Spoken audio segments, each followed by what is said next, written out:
غلام شیر کو اچھی طرح اندازہ ہو گیا تھا کہ اگر وہ اب کھلنے کی کوشش کرے تو کھل نہ سکے گا۔ پتہ نہیں یہ بوڑھا دادا جی کیا کرانا چاہتا تھا۔ ایک بار پھر وہ اس جگہ گیا جو مجسمے کے عقب میں تھی، اور اس بار وہ واپس آیا تو اس کے دونوں ہاتھوں میں 2 چمکدار خنجر تھے، مڑے ہوئے خوفناک خنجر، جنہیں دیکھ کر غلام شیر کی آنکھیں ایک لمحے کے لیے خوف سے بند ہو گئی۔ اس نے آنکھیں بند کیے سہمی آواز میں کہا، دادا جی مہاراج، آنکھیں کھول دے بیٹا۔ کنہیا لال بولا، اور غلام شیر نے بہشت زدہ نگاہوں سے کنہیا لال کو دیکھا۔ دفتن کنہیا لال نے دونوں ہاتھ بلند کیے اور دوسرے لمحے اس کے بدن سے ایک انتہائی سفید دھواں خارج ہونے لگا۔ یہ دھواں ایک لکیر کی شکل میں بلند ہو رہا تھا، اور تھوڑی دیر کے بعد وہ ایک باقاعدہ انسانی جسم کی ہیئت شکل میں تھا، ایک لطیف اور چمکیلا دھواں جو اپنے پیروں پر چل پھر رہا تھا اور جس کے دونوں ہاتھوں میں خنجر چمک رہے تھے۔ چند قدم پیچھے ہٹا غلام شیر کی تو گھگی بن گئی۔ اب اس کے منہ سے کوئی آواز نہیں نکل رہی تھی۔ خوف سے اس کا بدن سرد پڑتا جا رہا تھا، دانت بج رہے تھے۔ وہ خوفزدہ نگاہوں سے اس ساری کارروائی کو تک رہا تھا۔ سائل نے تھوڑا سا پیچھے ہٹ کر کنہیا لال کے جسم کو ٹھوکر مار کر اسی طرح پیچھے کیا جس طرح خود کنہیا لال نے سام کے بدن کو ٹھوکر سے پیچھے کیا تھا۔ پھر اس کے بعد وہ سایہ رقص کرنے لگا۔ وہ غلام شیر کے چاروں طرف چکرا رہا تھا اور اس کے دونوں ہاتھ خنجروں کو نچا رہے تھے۔ اس کے ناچنے کی رفتار اتنی تیز تھی کہ اس پر نگاہیں نہیں جما رہی تھی۔ کبھی وہ خاصی چوڑائی میں پھیل جاتا، کبھی سکڑ کر ایک لکیر کی شکل اختیار کر لیتا۔ غلام شیر کا سانس دہشت سے بند ہوا جا رہا تھا۔ یہ بات تو اس کی عقل سے بالکل ہی باہر تھی کہ دادا جی مہاراج کا جسم اب بے جان پڑا تھا اور سام کے عین برابر تھا۔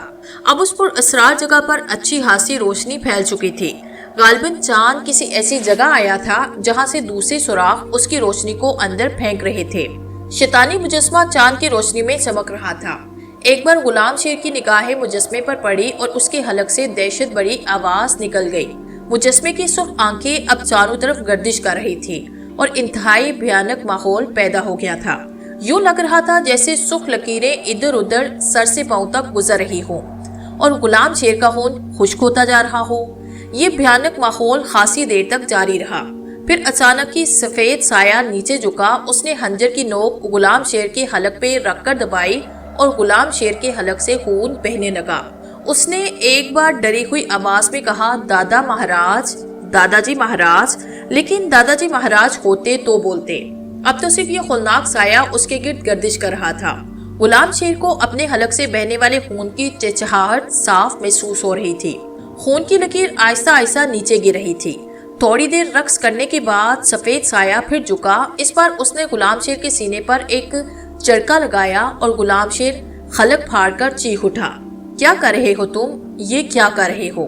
میں پوچھتا ہوں کیا کر رہے ہو؟ اچانک غلام شیر کو محسوس ہوا جیسے کوئی ہنس رہا ہو، ایک مدھم سی ہنسی جو آہستہ آہستہ بڑھتی جا رہی تھی۔ اس کے بعد یہ ہنسی شدید سے شدید تر ہوتی چلی گئی۔ جیسے جیسے ہنسی تیز ہوتی جا رہی تھی، سائے کے رقص میں تیزی آتی جا رہی تھی۔ اسی وقت باہر سے گھوڑوں کے ہنہنانے کی آواز سنائی دی اور پھر قدموں کی آواز۔ یوں لگ رہا تھا جیسے بہت سے لوگ اس طرف چلے آ رہے ہوں۔ اچانک ہی سایہ رکا، بالکل کسی انسان کی طرح اس نے پلٹ کر دروازے کی طرف دیکھا اور پھر پھرتی سے وہ دوڑ کر اس مجسمے کے حکم میں چلا گیا۔ اندر آنے والے لمبے چوڑے قد و قامت کے مالک 3-4 افراد تھے۔ چاند کی تیز روشنی میں آنے والوں کو بخوبی دیکھا جا سکتا تھا کہ لمبے چوڑے قد و قامت کے مالک خاص قسم کے لباس میں ملبوس تھے۔ ان کے سانوں سے رائفلیں لٹک رہی تھی۔ سب سے آگے والا آدمی تو ایک طرح سے پہلوان معلوم ہوتا تھا، چوڑا چکلا سینہ، بڑی بڑی مونچھیں، آنکھوں میں وحشت خیزی۔ اس نے گرائی ہوئی آواز میں کہا، آوازیں اسی طرف سے آ رہی تھی، وہ دیکھیے مالک۔ ایک دوسرے آدمی نے غلام شیر کی جانب اشارہ کیا اور لمبے ترنگے قد و قامت کا مالک چونک پڑا۔ پھر وہ آگے بڑھ کر غلام شیر کے پاس پہنچا۔ ارے یہ تو زندہ ہے، باندھ رکھا ہے کسی نے اسے۔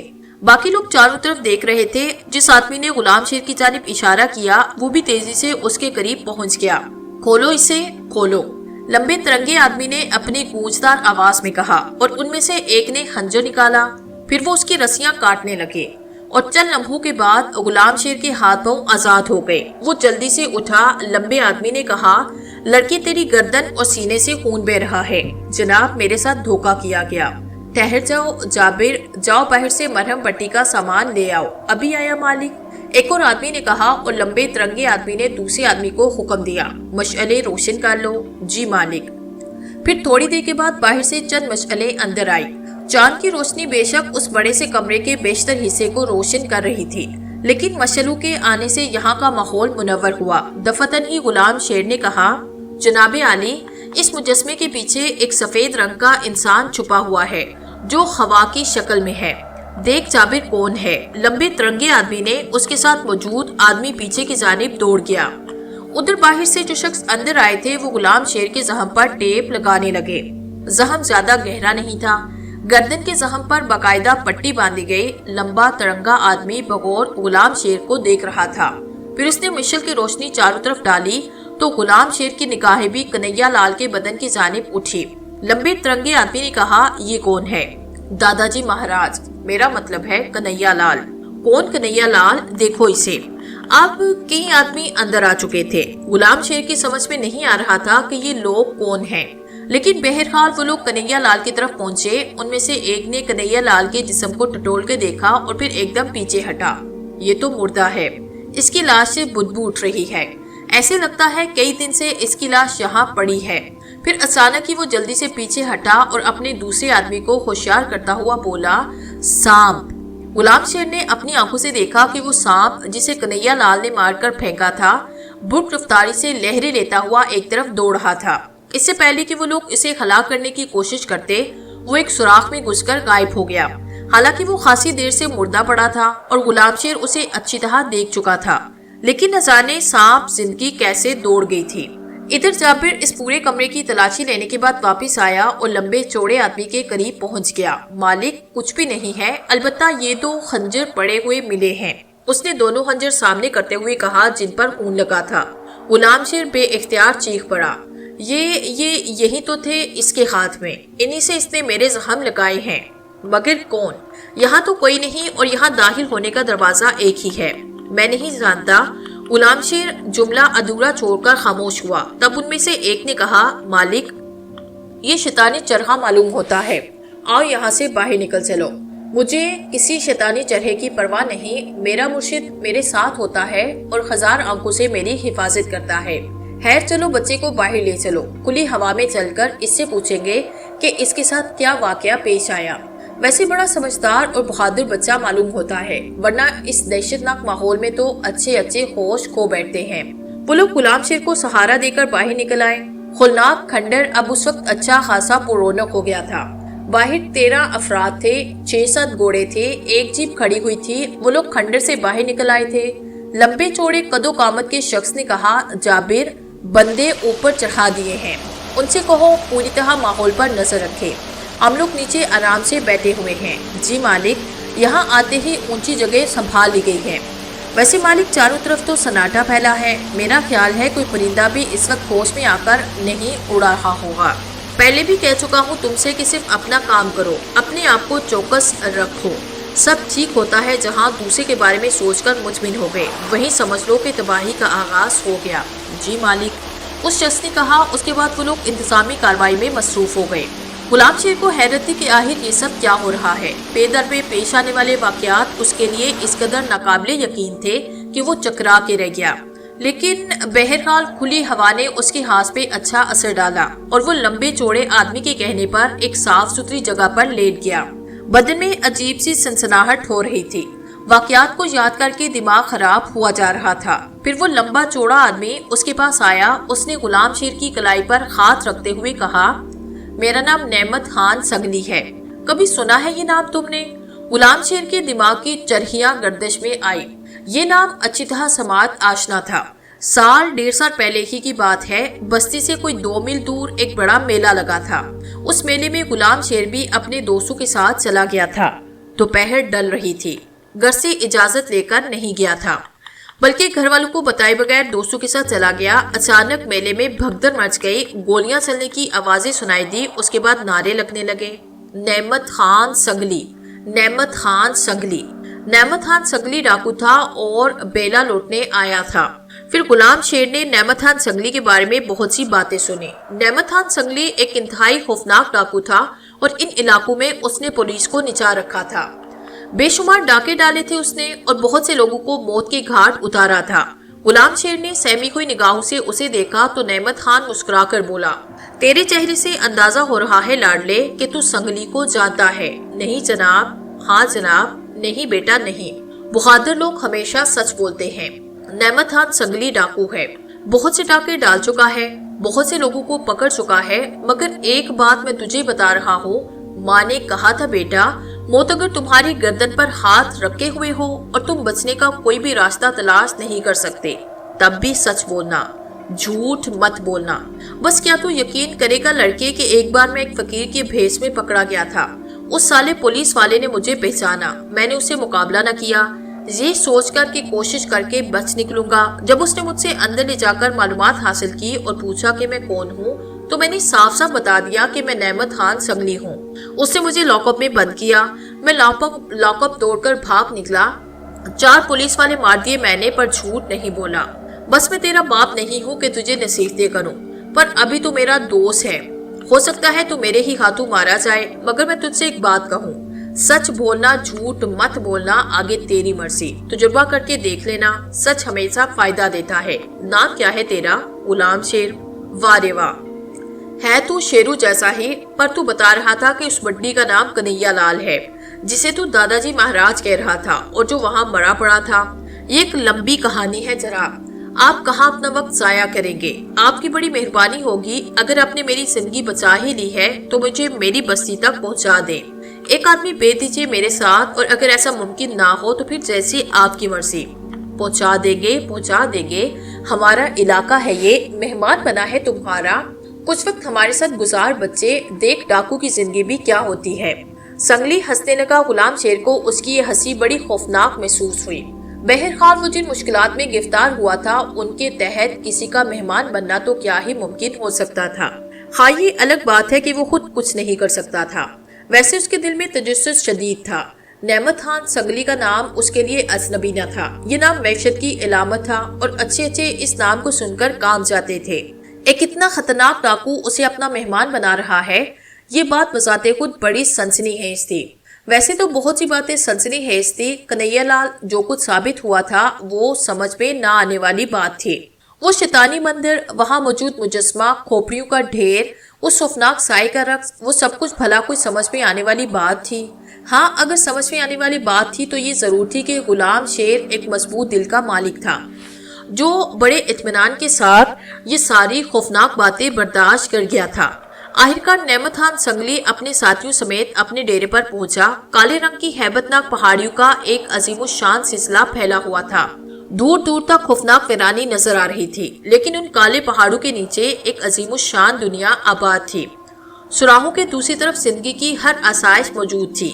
گھوڑے باندھنے کے لیے وسیع و عریض استبل پہاڑی کے کٹاؤ میں موجود تھے، 2-3 جیپیں بھی موجود تھی، بے شمار افراد ادھر ادھر آ جا رہے تھے۔ سنگلی اندر داخل ہوا۔ غلام شیر کو یہ سب کچھ انتہائی عجیب لگا، کیسی پر اسرار دنیا تھی، یہاں ڈاکو رہتے تھے۔ نعمت خان سنگلی غلام شیر کو ساتھ لیے ہوئے اندر پہنچا اور پھر مختلف راستے طے کرتا ہوا وہ ایک ایسے غار میں داخل ہوا جس کا دروازہ چوکور بنایا گیا تھا۔ غار اندر سے بالکل صاف اور کشادے تھا، اندر بڑے نرم قالین بچھے تھے، ایک طرف ایک شاندار مسہری لگی تھی، 2 لڑکیاں اس مسہری کے پاس بیٹھی ہوئی تھی اور مسہری پر ایک بہت زیادہ عمر رسیدہ عورت لیٹی تھی۔ نعمت سنگلی غلام شیر کو وہاں لے کر پہنچا اور بولا، اماں دیکھ کون آیا ہے، یہ تمہارا مہمان ہے، مجھ سے تو خیر تم ناراض ہو، لیکن مہمان کو خوش آمدید کہو، اسے تھوڑے دن اپنے ساتھ رکھو، اسے باتیں کرو۔